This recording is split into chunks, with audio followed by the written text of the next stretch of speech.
এটা হচ্ছে ময়নার, এটা হচ্ছে শ্রী শ্রী চণ্ডী মাতার মন্দির, এখানেই আছে নতুন পুকুর। এবার তোমরা এই জায়গাতে আসতেই পারো, এখানে ঘুরতে পারো, খুব ভালো জায়গা, খুব সুন্দর। মানে দিনের বেলায় হয়তো একটু দিনের বেলা মানে একটু আগে এলে, বিকেলবেলা এলে খুব সুন্দর তোমাদের ভিউ দেখাতে পারতাম। বাট একটু অন্ধকার হয়ে গেছিলো, মানে আমাদের অনেকটা লেট হয়ে গেছিলো প্ল্যান করতে করতে, সেই জন্য একটু মানে পুরো চারিদিক অন্ধকার হয়ে গেছিলো। এইখানে এই যে মাঠটা দেখতে পাচ্ছ, এখানে বাসন্তী পুজোর সময় খুব বিশাল বড় করে মেলা হয়, খুব সুন্দর পুজো টুজো হয় এখানে, সেই সময় তোমরা আসতে পারো এখানে। আর আমরা যখন গিয়েছিলাম তখন অলরেডি অর্ধেক দোকান টোকান সব অফ হয়ে যাচ্ছে, মানে প্রায় তখন 8টা বাজতেই গেছিলো তখন। এই দেখতে পাচ্ছ আই লাভ নতুন পুকুর। চলো এখন মন্দিরের দিকে যাওয়া যাক, মন্দিরে গিয়ে তোমাদেরকে এখন মায়ের দর্শন করাই ফার্স্টে।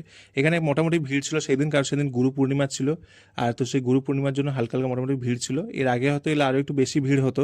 আমরা যেহেতু গিয়েছিলাম একটু মানে রাত্রি হয়ে গেছিলো, সেই জন্য, রাত্রি ঠিক নয় মানে ওই 8টা প্রায় বাজতে যায়, সেই জন্য আমাদের একটু মন্দিরটা একটু খালি খালি হয়ে গেছে আর কি, কম লোকজন। তো এখন আমরা এখন যাচ্ছিলাম এখন মায়ের দর্শন করতে। আর আমি তখন মন্দিরে ঢোকার সঙ্গে সঙ্গে একটা জিনিস ভাবছিলাম, মায়ের যদি ইচ্ছে না থাকে মা কখনোই নিজের কাছে নিয়ে আসবে না। মায়ের যদি